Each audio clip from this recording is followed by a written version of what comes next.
Jaden McDaniels opened his mouth talking about how they could win 3 straight and all of this other stuff, and how Luka really didn't do anything special. And then Luka went out and bust their living ass. That's really what happened. We gonna call this what it is. That was an ass whipping right there.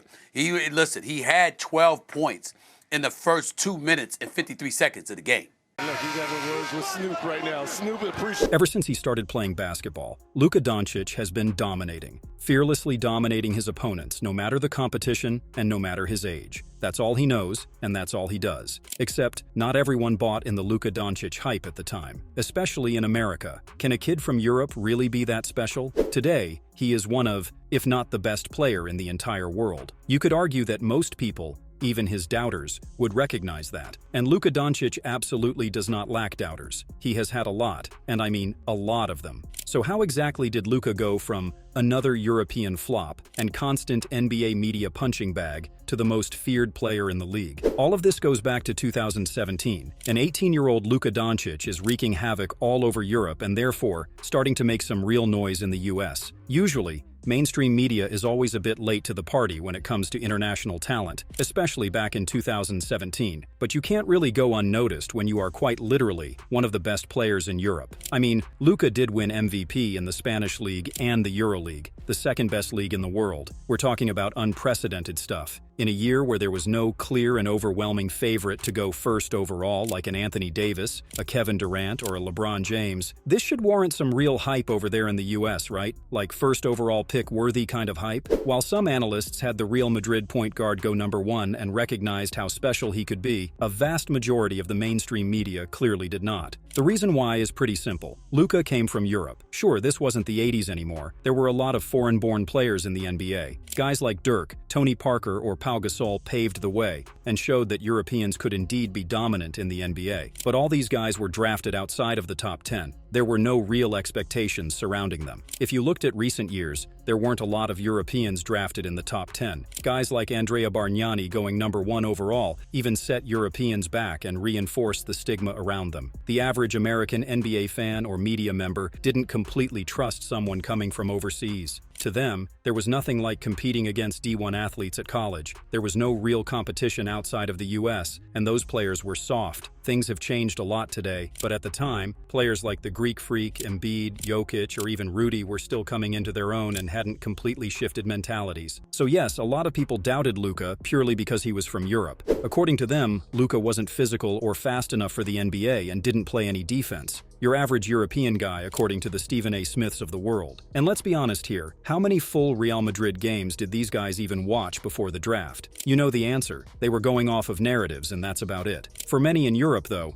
Doncic was the consensus first overall pick in that year's draft. This situation was definitely not one of those, well, in hindsight, yeah, he should have gone first overall, such as the Jokic draft pick, where no one could have imagined what he could become. A lot of people definitely warned you about what Luka could become, but some just decided to turn a deaf ear. Thankfully, it didn't take long for Luka to humble most of these so-called experts on the court. Despite being in what we know today to be a very loaded draft class, and one of the best in the 21st century, Luka very quickly stood out. He averaged 21 points, 7 rebounds, and 6 assists, a stat line which had only been achieved by a rookie once in NBA history. And that rookie was Oscar Robertson. Of course, this did not prevent a lot of NBA fans from thinking that Luka wasn't that dude, thinking that the likes of DeAndre Ayton or Trae Young would end up being better. The truth is, Luka put up one of the best rookie seasons of all time, already hitting clutch shots, racking up multiple triple-doubles, and having a lot of all-star level performances. Then, he followed up this amazing first season with even better seasons. As a sophomore, Doncic was already on the All-NBA first team,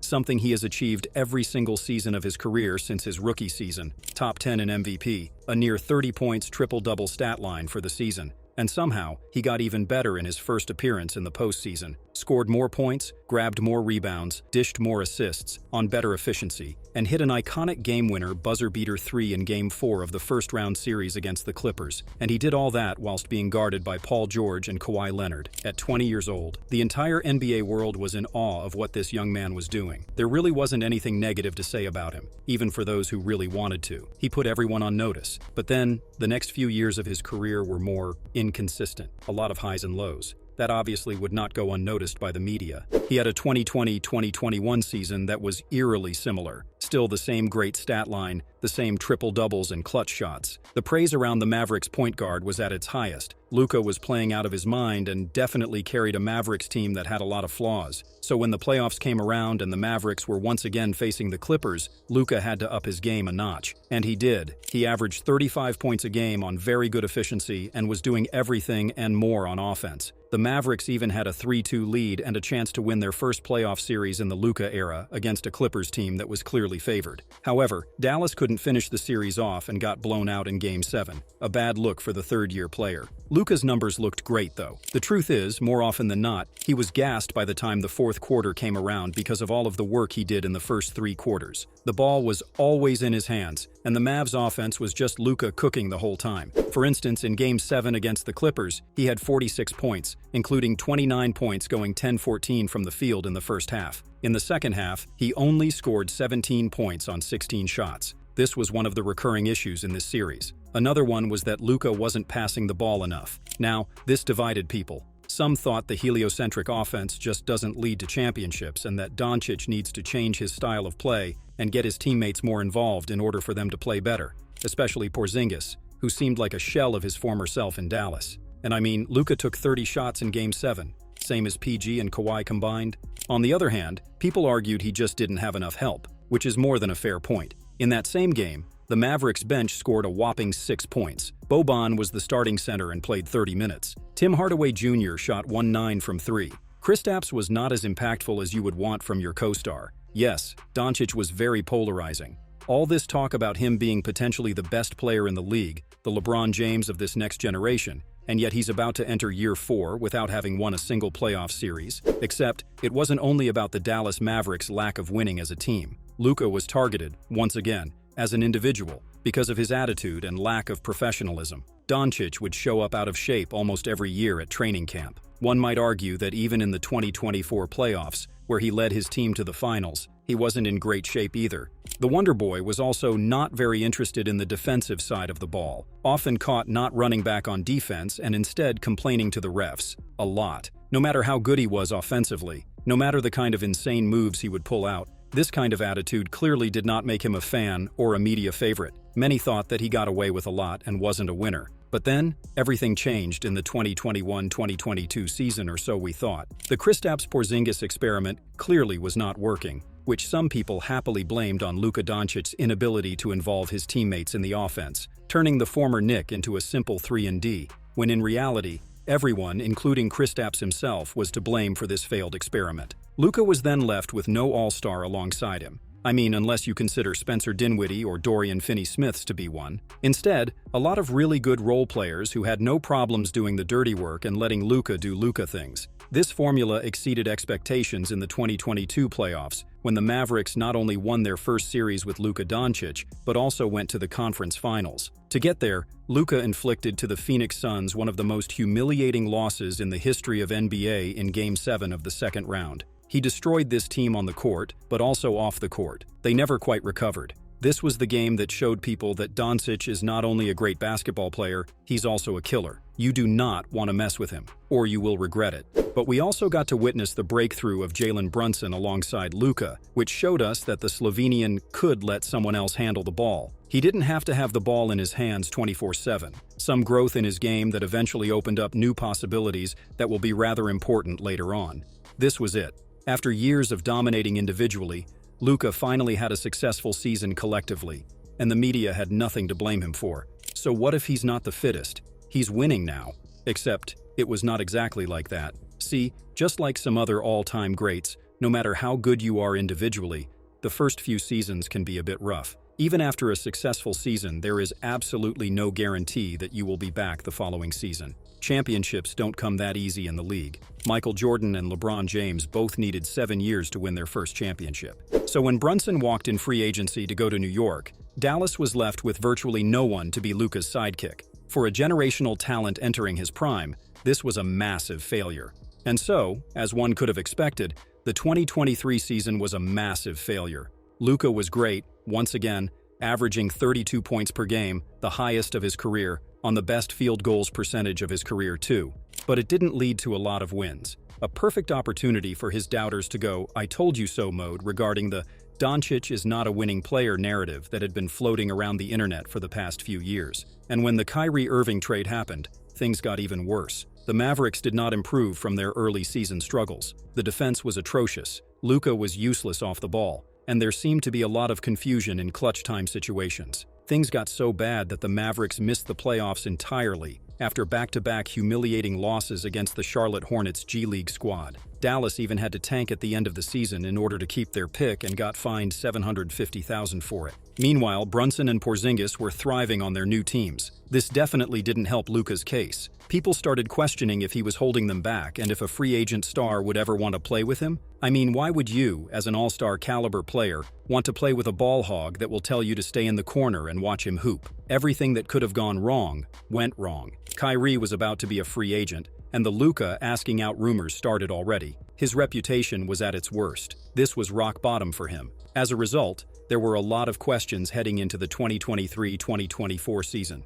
Luka was about to turn 25 this season. He wasn't a young player anymore. He was supposed to be running this league and leading his team to the finals, just like Jordan and LeBron did several years in a row. But could he do that? Were the media right about him all along? Once Kyrie eventually resigned, many people still doubted his partnership on the court with Luka.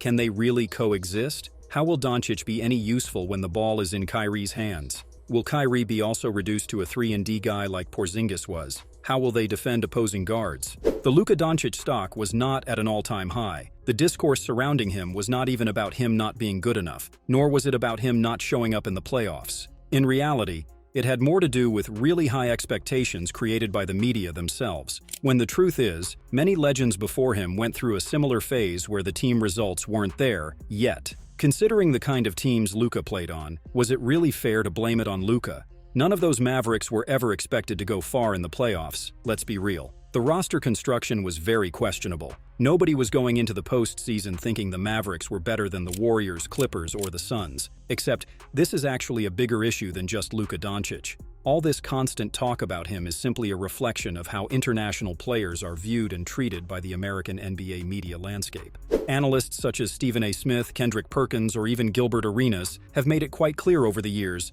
that they can be really biased towards American players and too harsh on international players. And while this kind of mentality has rapidly died out in the last few years due to foreign players dominating the league, you will still find the eventual odd comments about Jokic or Doncic that makes you think, would he say that if that player was American? So, after all, maybe they were right. Luka had won 2 playoff series in 4 years, and one of them was mostly due to Jalen Brunson because he was injured to start the series against Utah. Maybe Luka was just one of those empty stats players that will be remembered as one of the greatest to never win a ring, but simply not built to be a winning player. He just needed that 1 year of both individual and collective dominance to make all his haters and doubters go away for good. Until you reach the highest stage, there will always be noise, and it was time for him to make it disappear. The 2024 season was the first full season for the Luka and Kyrie duo, and things looked better than they did at the end of last season.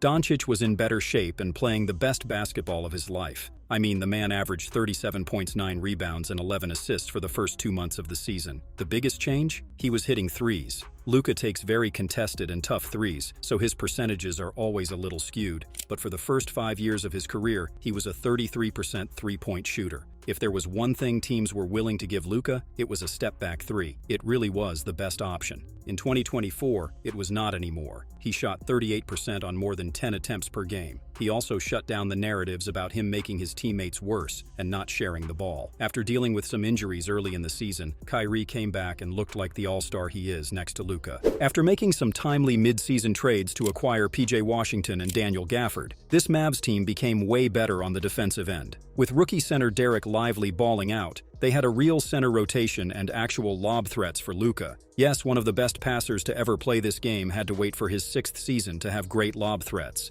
as well as better wing depth. This looked like a better version of the 2022 team that went to the conference finals. Maybe this was the right formula? This time, Luka had a real co-star and even better role players. No excuse, right? Well, he struggled quite a bit in the first few games of the playoffs after dealing with unfortunate injuries right before the postseason started. But a not-so-great series for Luka against the Clippers means averaging 30 points, 8 rebounds, and 9 assists on 40% shooting. You know, your usual bad output from an NBA star, right?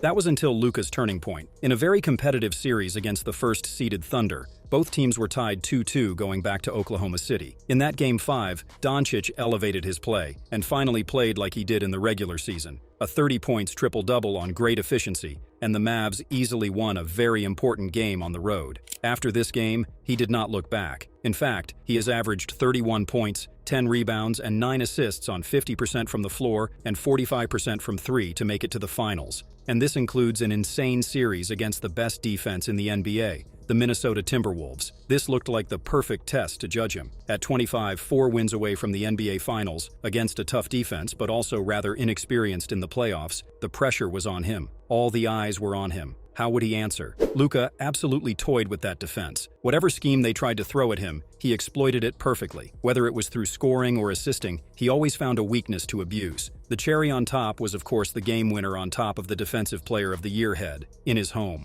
Luka had Rudy dancing on the perimeter, and most fans watching the game already knew this was going to go in as soon as they saw the switch happen. 5 games is all it took for Luka to dismantle a team that just beat the defending champions. There was less complaining on his side, more defensive efforts, more off-ball play, even some catch-and-shoot threes. He let Kyrie do his thing when he was hot, and his style of play led to wins. He led his team to the finals. So pretty much all the narratives that some people were trying to push regarding Luka were proved wrong in the span of a few weeks. The way Doncic absolutely dismantled teams' defense during this playoffs run is truly a sight to behold. A singular man running his team's entire offense for more than 40 minutes every single game, capable of making any pass to anyone on the court at any time. Even that one guy you didn't realize on your couch was open, driving to the basket at his own speed, posting up smaller guards and showing off his insane footwork. And now, he's shooting step-back threes at an elite clip. One might wonder, how do you stop this guy? At some point, there is just nothing left to try. Hoping he is going to have an off night is the only way to stop him.